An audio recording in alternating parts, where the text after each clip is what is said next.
Kar je na zmago.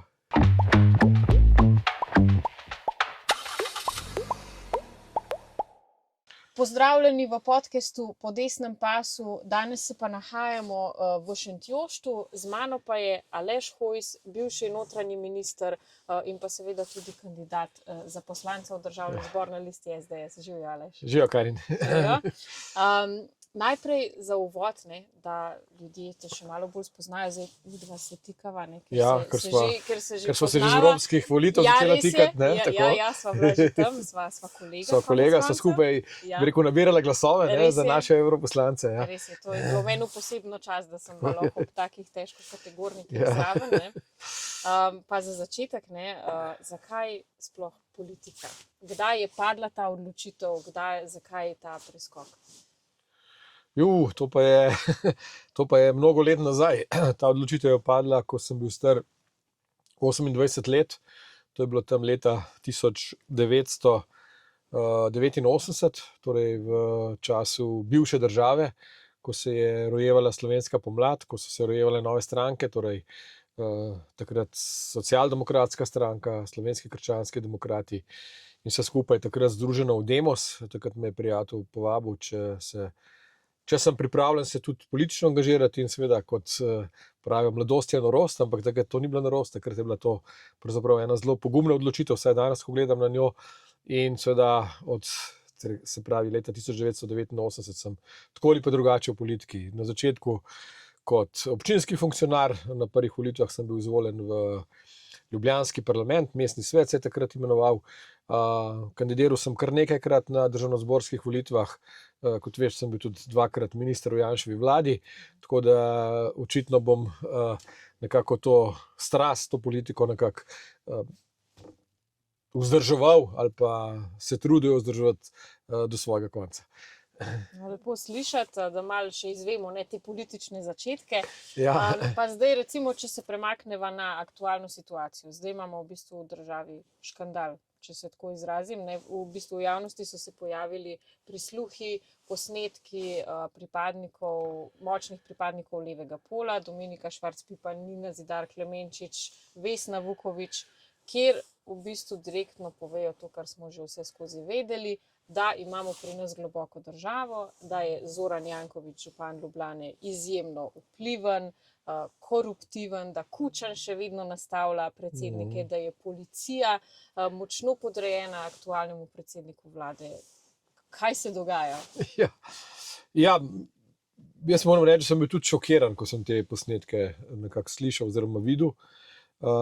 Mene so šokirale dve stvari. Najprej me je šokiralo to, da te gospe ali pa vse tri gospe tako prostodušno pravzaprav priznavajo, da je korupcija in 10% in kako lahko vse uredijo nekaj samoumevnega. Torej, one so same govorile o tem, kako sodelujejo v teh kaznivih dejanjih, kako vedo, da se kazniva dejanja izvajajo. In kot so rekli, nikome ništa včasih, torej nikomur nič. Predtem pa me je šokiralo to, da kako velik je pohlep. Torej, iz začetkov teh razgovorov je vidno, da sta obe dve, torej tako Nina Zidar Klemenčič kot Dominika Švarc Pipan pristale na te razgovore iz ene in edine želje, torej kako zaslužiti, kako jim bo ta nek sklad, takrat je očitno šlo za fiktivni sklad, kako jim bo fiktivni sklad omogočil dobre zaslužke. In v trenutku sta pristale na to, da odletita ne vem kam, da se tam pogovarjajo o tem, kako je možno pri nas vse urediti. In to kaže na to, kako nenasitni na nek način so te levi establishment, kako je ta globoka država pravzaprav popolnoma vezana na barvo denarja in kako jih pravzaprav nobena etika, nobena morala, nobena domoljubnost nekako ne veže k temu, da ne bi počeli to, kar počnejo. Na koncu pa treba seveda reči, da je pravzaprav zelo presenetljivo ali pa naravnost škandalozno, če se spomnite, kako so našega ministra, pa ni naredil nič protizakonitega, Andreja, kako so ga takoj tedne in tedne nabijali z celo ime so dali aferi Glupi davki, nihče se ni spraševal, kdo je to posnel, zakaj je to posnel, pa ni povedal nič nezakonitega. Povedal je stvari, ki so narodne. Ne? Res je narodno, če govoriš, da so davki glupi, ko vendarle v davku vsi živimo, oziroma javni sektor živi, javne službe živijo, vojska, policija in tako naprej. Zdaj pa ne govorijo o tem. Ne? Zdaj pa govorijo vsi o tem, kako je to škandalozno, da jih je nekdo posnel, torej da so nezakoniti prisluhi. Ja. In prej slej bo treba tudi v naši družbi stvari začeti presojati po dejstvih, ne zgolj po tem, ali je nekaj bilo posneto nezakonito ali pa ni bilo prav v skladu s temi standardi, ampak bo treba pogledati, kaj te ljudje govorijo, kaj ljudje te počnejo, kako se v naši državi pravzaprav več kot 3 milijarde na leto denarja zgubi skozi koruptivne posle. In to se mi zdi nekako tragično, no, da moramo po 35 letih, 36 letih v samostojni državi biti na tako nizkem, res izjemno nizkem nivoju. Pa vendarle, zdaj jaz sem gledala 24 ur zvečer včeraj, kjer je bil tudi pravnik Rajko Pirnat, ki je sicer bolj pripada, se mi zdi, neki levi opciji, oziroma z njo simpatizira, pa je še celo on izjavil, da so ga te izjave močno šokirale in da to kaže na neko, da je Slovenija ugrabljena država. Zdaj, a je mogoče, da so maske začele padati in da so se stvari, ne vem, začele premikati v boljšo smer za Slovenijo? No, jaz sem prepričan, da zdravorazumski državljani, zdravorazumski ljudje mimo tega ne morejo kar tako. Ne moreš enostavno reči zgolj, ok, kaj pa potem, ne? Ali pa če si levo usmerjen, reči, ja, kaj pa čmo, ne, se pač zgodi in tako naprej. To so stvari, preko katerih en normalen, razumen, pošten človek ne more.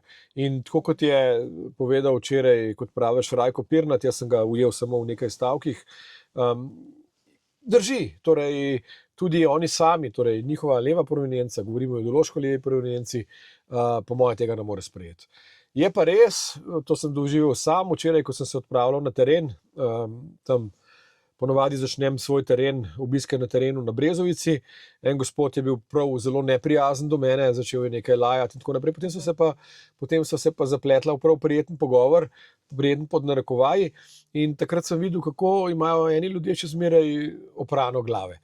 Ko sem ga vprašal, če ga nič ne moti to, da gospod Janković pravzaprav več kot očitno že 20 let v Ljubljani krade in da je to nesprejemljivo, mi je odvrnil, ne, se jaz nisem Ljubljančan, to me nič ne skrbi. Ne. To se pravi, to je v redu. Na kar so se pogovorili še malo o tem, koga bo volil, je povedal, da on vedno voli SD, in ko sem ga vprašal, če bo ga tudi tokrat SD volil, ko mu je Matjaž Han napovedal, da bo obdavčil njegovo premoženje, torej da bo obdavčil njegovo nepremičnino, ki je predvidevam zgradil sam, glede na to, da živi v hiši, da bo obdavčil vse, kar so njegovi predniki in on ustvarili za svoje potomce. Takrat pa se je malce zamislil, moram reči. Ne? In se mi zdi, da ko ljudem razložiš, zakaj pravzaprav gre in kaj vse oni obljubljajo, da začnejo drugače misliti. In zaključila se seveda z topom, torej za špricanjem v Ljubljani, in sem ga lepo vprašal, da velikokrat srečam ljudi, ki govorijo o tem špricanju, ampak da niti enega še nisem srečal, ki bi tam bil, pa ki bi šprical, ki bi bil pošprican. In je rekel, ja, ne, sej jaz nisem tja hodil. Sem rekel, vem, da niste hodili tja, sej. Hodili so tja tisti, ki so metali kocke na reševalce, tisti, ki so razbijali lastnino, in se mi zdi popolnoma prav, da je policija odreagirala tako, kot je odreagirala. Da pa vsi vi sedaj govorite o tem špricanju, pa o tem zaplinjanju, pa je nažalost posledica tega enoumja med novinarji. Tukaj moramo biti iskreni, če bi novinarji objektivno poročali o teh zadevah, danes ne bi o tem ljudje sodili tako, kot sodijo, vsaj nekateri. Kaj pa kaj varnostna situacija v Sloveniji? Zdaj jaz sem videla eno poročilo iz leta 2024 od policije, da naj bi število kriminalnih dejanj naraslo. Kakšna je situacija? Ja, dejstvo je, da je aktualna vlada, torej gospod Golob z svojim ministrom v večinskem delu njegovega mandata, torej z gospodom Poklukarjem, pravzaprav v resnici zelo depolitiziral policijo, pod narekovaji seveda.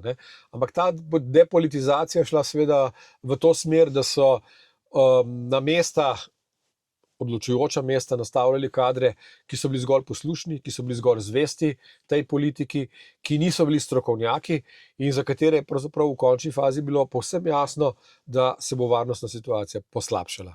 Če je bilo morda še tam nekje ob koncu našega mandata jasno, da tako kazniva dejanja, prekrški, število ilegalnih migrantov pada. Torej, mi smo za vse to kar trdo delali, je pa jasno, da se je krivulja od takrat zopet obrnila navzgor. Jaz sem ravno pred 2 dneva dobil, včasih mi še kdo kaj sporoči, sporočilo enega policista iz Bele krajine, ki mi je povedal, kako se število nezakonitih migrantov veča. Predvsem pa sem bil šokiran ob tem, ko mi je povedal, da je policija v letih 2024 in 2025, mislim, za prevoze migrantov, torej tisti, ki pridejo nezakonito čez našo mejo, takoj za našo mejo zakričijo azil, potem jih mora pa policija voziti v azilne domove v Ljubljano, torej da so zgolj za prevoze v teh 2 letih dali, mislim, da 2,4 milijona evrov. Torej, to je po moje škandalozno. Če pa seštejemo vse, koliko so v teh letih dali za te nezakonite migrante, ki bi jih mogli pravzaprav ustaviti na meji, tako da sploh ne bi smeli vstopati, ali pa jih repatriirati, torej se pravi vračati v tiste tretje države, pretežno varne države, iz katerih so prišli, je pa to nekaj, kar si en navaden občan sploh ne more predstavljati. Da je možno, da neka oblast, da neka vlada, namesto da bi skrbela za svoje državljane, za svoje otroke, za svoje vnuke, skrbi za ilegalne migrante, ki v večini njih niso begunci, torej moramo vedeti, večina njih ni beguncev, ampak so tako imenovani izkoriščevalci socialnih privilegijev, ki jih je Evropa nažalost v preteklem desetletju uzakonila. Kakšne ukrepe pa ima Slovenska demokratska stranka za izboljšanje varnosti? No, ena od ključnih stvari, ki smo jih v naš program napisali, je seveda, da bomo vrnili avtoriteto in pa strokovno moč policiji. Torej, nekako policija več ne bo tisto, s katerih se lahko pravzaprav vsak do norca dela, ki, torej policija ali pa policisti ne bodo več tisti, ki bodo za povsem legitimne ukrepe, torej zakonske ukrepe, na koncu oni odgovarjali pred sodiščem, to se dogaja recimo po teh ukrepih v Ljubljani. Obenem pa seveda policija tudi ne bo tista, ki bo, to je zanimivo, kakšen bumerang je ta Golobova policija doživela, ki ne bo ravnala tako, da bo recimo na Čopovi, kot veste, ali pa veš, ubila državljana, ki ne bo, tako kot je bilo zadnjič v Fužinah, z nekaj streli ravno tako ubila državljana, očitno malce, bi rekel, psihično bolnega človeka, se pravi, takih ukrepov policija več ne bo delala. Kar se tiče varnosti, ki ni povezana zgolj z avtocestnimi prekrški, ampak nasplošno tudi kaznivimi dejanji, je jasno, da bomo ponovno uvedli avtocestno policijo. Torej, to je projekt, ki je bil zelo uspešen, pa so ga ravno tako razmontirali. Kar se tiče ilegalnih migrantov, smo povedali, da bo toleranca do tega vstopa nična, torej ne bo šlo več za to, da bi lahko kar vsak prišel pa govoril, da je begunec, če to ni, tega pač ne bo več. Po drugi strani, oziroma čist nekako na koncu, pa smo se tisto, kar je po mojem najvažnejše, pa tudi mislim, da imajo to nekatere druge stranke, s katerimi mislimo sodelovati v bodoče, pa napovedali tudi seveda popolnoma drugačen, torej drastični boj proti gospodarskemu kriminalu. To, kar smo danes in v teh dneh lahko slišali v teh prisluhih, to se pod našo vlado ne bo dogajalo. Torej, res je, da je policija v tem segmentu zgolj eden od akterjev, torej potrebno bo seveda procesirati ustrezno zadeve tudi na tožilstvu in sodiščih, ampak da bi pa ljudje tako prostodušno govorili, kako je Slovenija ugrabljena država in povedali, na kakšen način nekako se da stvari urediti z podkupninami, s provizijami, z korupcijo, tega pa ne bomo dovolili. Pa še vprašanje za na konec, zdaj kakšen je kaj občutek na terenu, ko si med ljudmi, nam kaže dobro, kaj napoveduješ za te volitve? Ja, jaz moram reči, da sem presenečen. No, pa če tako rečem, jaz kandidiram v okraju, kjer je deloma mesten, deloma seveda ruralni. V mestu je še zmeraj kar precej takih, kot sem povedal prej, s katerimi je težko najti nek skupni jezik, ki povedo, da jim je vseeno, kaj dela Janković, ker niso iz Ljubljane, ker je popoln nonsens. Drugače pa seveda moram reči, da je občutek na terenu izjemno dober. Ljudje nekako čutim ali pa to tudi povedo, da imajo te oblasti dovolj, da bodo volili drugače.